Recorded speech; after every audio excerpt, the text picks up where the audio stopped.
Hello, everyone, and welcome back to another episode of The Push with Nick and KP. We are here to do the one of my favorite PLEs of the year, Money in the Bank. Unfortunately, KP isn't able to make this one. Kind of hit that on the last few videos, which is a bit of a shame. We we were both really looking forward to this one, and I was looking forward to the conversation we were going to have about it. But without further ado, let's go ahead and get into the card for Money in the Bank, which is to take place this Saturday, June 7th at the Intuit Dome in Los Angeles, California. I think this is probably the smallest card we've had since Papa H has taken over creative. I think it was July 2022, I want to say. So almost 3 years. I can't recall a card that was only 4 matches. If that has happened, I can't recall it. So typically I organize these cards in a way that I think they're going to happen, which sometimes it's right, sometimes it's wrong. It doesn't really matter. It's just the way I organize them. But I did something a little different this time and kind of just started out with the one match I don't really care that much about, and I'm sure a lot of people, a lot of you kind of feel the same way. So, yeah, first match, let's go ahead and kick things off with Logan Paul and John Cena versus Cody Rhodes and Jey Uso. Again, I don't feel like I firmly believe this is the least exciting match, and I feel like most probably agree. So listen, I'm not saying the match is not going to be good, but if you listen to our podcast enough, you know there are a few individuals who we really don't care for, and a few of them are in this match. So, yeah. So Logan Paul, John Cena, Jey Uso, Cody Rhodes. I think there are a few questions in this match. For me personally, the first question is who's going to take the pin? I think the answer is somewhat obvious, unless you take out Logan Paul. If you take out Logan Paul, which of the other three individuals are set to take the pin? I would love to hear your thoughts on that. I think clearly that's why Logan Paul is in this matchup. Another question I have is what's to gain from winning? Whichever team wins this matchup, what's to gain from winning? I feel like no matter who wins, they kind of just walk away, and that's that. Because this match very, very much feels kind of thrown together. The only argument I can make is if Logan was to pin either Cody or Jey, obviously that would do huge things for him. Coming off of the endorsement from John Cena over the last week, obviously that was very helpful. So that's my only argument that I could make. Obviously that would probably come with some shenanigans involved, probably taking place with John Cena. So yeah, but my big issue here: who takes the pin, and are we gonna? The only way I don't see the baby faces winning here is if we have some sort of disqualification or interference. I think there are a few candidates that could potentially fill that role. The Rock and Travis Scott, obviously, we still haven't had closure on that. Will we ever? I don't know. No one knows. But if that were to be a thing, obviously this would be a good time to do it. Gunther obviously has heavily invested interest as well. Not typically his style. I don't see that happening, but it is obviously on the table. And speaking of interference, you could make the case that all four of these matches tonight are great contenders for interference. We know WWE loves their interferences and non-finishes. So hopefully we don't do that, but I think you could argue each one of the matches here on this card have contenders for someone to interfere. So does that come into play here? I guess we'll wait and find out. In terms of my prediction, yeah, Jey hasn't lost since Mania. Cody hasn't been here since Mania. John obviously isn't going to take a pin. I think it has to be Logan Paul taking the pin, and I'm going to assume that those three people that I mentioned earlier are not going to interfere, and the good guys get a win here because of some miscommunication between John and Logan. And I think Cody getting the win here over Logan would probably be the best decision. Jay wouldn't hurt either. Obviously, booking him strong going into his match on Monday, title defense against Gunther, that wouldn't hurt either. So yeah, I'm going with the good guys. I think it makes most sense. Um, the only other option I could see would be Cena pinning Rhodes somehow, and then that reigniting their feud. But I'm not quite sure if that's the direction we're headed. It feels like, why else would they have brought Logan into this if not to start a feud with Cena? So yeah, I guess we'll wait and see. Again, not really looking forward to this one on paper, but we'll see what they can cook up here for this one. Very much on the opposite side of the spectrum, coming from a match I couldn't care less about, coming to a match that I care quite a bit about. And these two women, and Becky Lynch and Lyra Valkyria, have been absolutely killing it. Lyra's kind of been killing it, at least from an in-ring standpoint, from day one since she's been on main roster. Needed some work on the mic, but has been improving. Becky getting involved here, certainly helping that. The back and forth between these two have been pretty good. In terms of the match itself, it seems kind of obvious who's going to win here, at least to me, because of a couple things. One of those things being that Becky has announced if she loses, she can't challenge for that IC title while Lyra is holding it. Typically, when they do those kind of stipulations, it usually works out. They end up winning. Another one of those stipulations is Lyra says if she loses, she will hold up Becky's hand. Obviously, that would be great. After she's taken the title from Lyra, she could also get that heat that would come from Lyra having to do that. The elephant in the room, and I mentioned each match has a potential for interference. Bayley, where does Bayley tie into all this? We haven't seen her since Mania. Before Mania, excuse me. Becky having taken her out, and we haven't seen her since. So do we get a return from her here? And if we do, does it happen during the match or after the match? Obviously, that would play a huge part in the outcome and would heavily weigh in on the outcome of the match.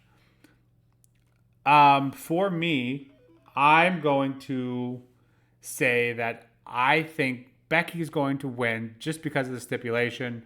I think Lyra chasing that title down, I think, would be a great story as well. And if Becky gets involved, I'm assuming that would happen after the match.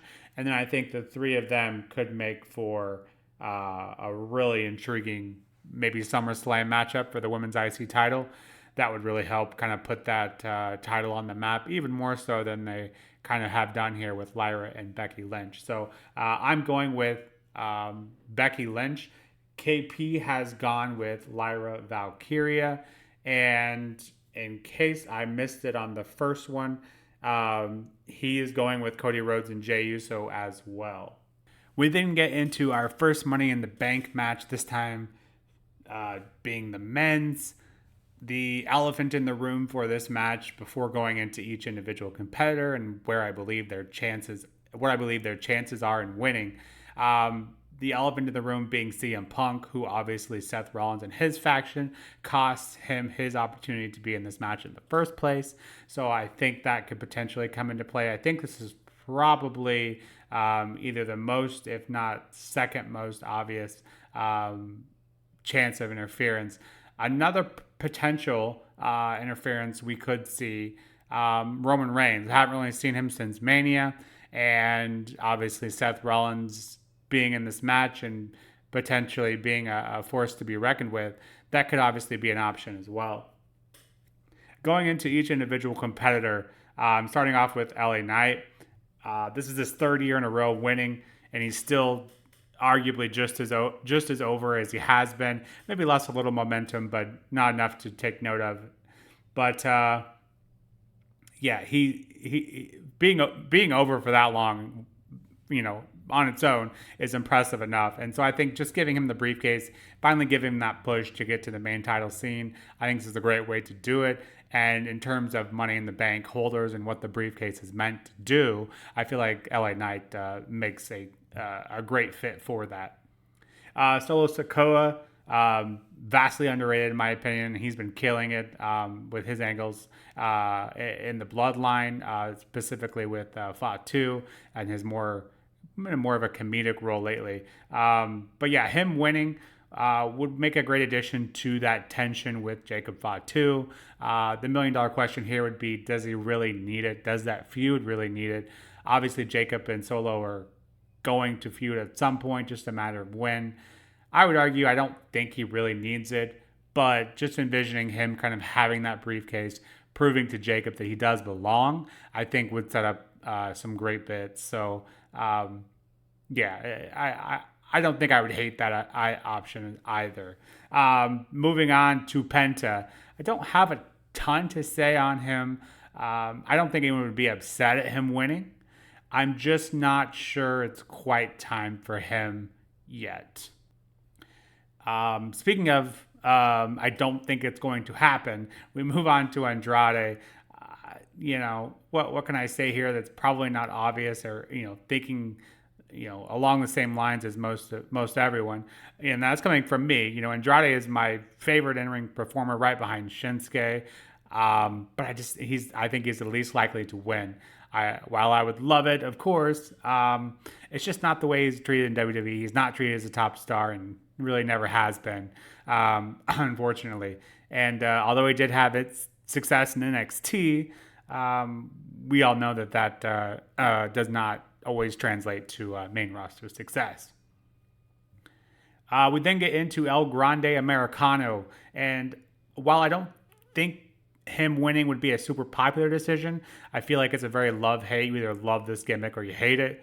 But with the AAA partnership and that whole match with him working double duty, if you believe in that sort of thing, earlier in the day with his match with Vikingo, what a story arc it would be for Chad Gable, for him to be able to not be able to beat a luchador, to being able to use that briefcase to eventually and inevitably win a title. If from Vikingo on the AAA brand, that'd be a great start, and I think a great arc for that relationship with AAA. Then we get into obviously Seth Rollins. Seth Rollins, I think, is probably the odds-on favorite, but me and KP and I have already hit on this. He doesn't really need to be here, but that being said, he is here, so. We already talked about the potential disadvantages if Roman and Punk come into play. But what about his advantages? What about the faction of Braun and Bronson, and then Heyman, obviously? Do those advantages, disadvantages kind of wash each other out, or does one of those things happen? One of those things not. I think obviously it's much more likely that Braun and Bronson come in as opposed to Punk and Roman, or Roman. But this will be interesting to see. And I think Rollins walking away with the briefcase, I think kind of writes itself. He's been a prominent force on the main roster, on Raw, I think it's inevitable he's going to be on top. Obviously, this would just kind of escalate that whole process. So with that, 6 men here, in terms of the likelihood of winning, I would go least likely being Andrade, then Penta, then Solo Sikoa. So then top 3, I would put Grande Americano as 3, and Seth Rollins at 2, and LA Knight at 1. I just think LA Knight just feels right. Something about it. I can't really put much else behind it, other than the fact that this is the third time. Third time's a charm. He's earned it. He's been over for this long. Let the man have his flowers. We then get into the women's Money in the Bank. I'm going to work this one similarly, starting off with who I think is most likely to win, and that is Naomi. I think, again, the odds-on favorite. She's doing the best work of her career, putting that briefcase on her, getting a title on her, and then obviously elephant in the room for interference on this match, Jade and Bianca. with Naomi. I think that's obviously a very big possibility. But I think Naomi is going to win this one. I don't think there's really any question about it. I think she's earned it. She's put in the time, and this is by far the best work of her career. Rhea Ripley, kind of similar to Seth Rollins, doesn't really need it, doesn't need to be here, but she is. So let's talk about it. Outside of the Mommy in the Bank kind of gimmick and slogan that she would have, I don't feel like there's really much else opportunity in terms of storyline. That being said, I don't think there's any issues with her being here, and she's certainly she makes it work, I'm sure, if she gets it. I just feel like there's lots more story to tell with anyone else here. Speaking of more story, Alexa Bliss, outside of Naomi, I would say has the most opportunity for different ways you could take it. We don't 100% know if she's part of the White Six yet. Obviously, that's still up in the air. But if she does get involved with that, think of all the unique ways you could kind of spin that. Yeah, I think just her being in the match, kind of similar to Ripley, just them being in the match, you have an opportunity to win. So I think Alexa Bliss is a contender to win. I'm kind of going to group the last three here in Giulia, Roxanne, and Vaquer. Giulia kind of, just getting here after debuting and immediately qualifying, I think is a win in itself. Obviously, she's very new to the roster, and they did the tease with Zelina in the U.S. title. So while I thought that was a cool moment, I kind of mentioned in the recap that, that kind of takes away, the possibility of her winning, because I feel like they're already kind of hinting at something down the road. Now, obviously, doesn't mean that has to happen, but I think the implications are there. But yeah, I think Giulia will obviously get her time, but it doesn't feel like, at least to me, I can't think of any reasons why she would win here. Similarly with Stephanie Vaquer having just gotten here and qualifying, I feel like it's kind of the same story. They haven't teased anything like they have with Giulia, but I just don't know where they would take it, because we don't know much about her character in terms of where she's going on main.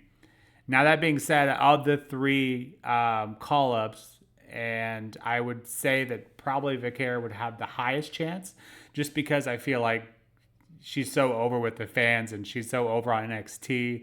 And her reaction, on her debut was pretty good too. I feel like she can certainly make some waves, and just that rocket that's attached to her absolutely skyrocket if she were to win here. Again, I wouldn't be mad at that, and I don't think many people would. And speaking of success on the main roster, getting to Roxanne Perez, who everything she's touched on main she's been impressive. I think we can all say that. Her winning here, being tied to the Judgment Day and seemingly a faction that's never going to go away. I think they could take that one many different ways too. I think she could use that briefcase to prove that she belongs to Raquel and Liv. I think that's certainly a possibility and would make for some great angles. Maybe that's, maybe Raquel and Liv see that on her and kind of think, hey, maybe she is worth our time, and we can invite her into the Judgment Day now. So I think that's certainly a possibility. Is it too soon? I think you could argue that for the three there recently called up. So yeah, a lot of hype for this one. I think, to me, this one is much more intriguing than the men's, and that the winner is not as obvious, I would say. And I think, but I would say for both the men's and the women's, I think you could argue a point that there's not a bad winner in either of them. Obviously, there are people we much prefer and or would make more sense. But I'm really looking forward to both men's and the women's. But I think the women's for me is just a little more intriguing. But yeah, with that, this has been the Money in the Bank predictions. A couple more predictions I don't think I hit on. For the men's side, KP has chosen LA Knight, and the women's side, he chose Naomi. So both on the same page there as well. So we'll see. Money in the Bank's always unpredictable. So yeah, lots of things to see, look forward to, and we'll see what happens, and we'll be back for a reactions video. And speaking of reactions video, KP and I discussed doing a predictions before he went away on the Worlds Collide. Just decided that we didn't know enough about the roster on AAA to kind of make that a worthwhile video. But I think we will do a reactions video. So a reactions video for Money in the Bank and Worlds Collide coming up soon, along with the SmackDown recap that's to take place, tonight. So looking forward to that and a big weekend ahead. But yeah, until next time, this has been The Push with Nick and KP, and we'll see you soon.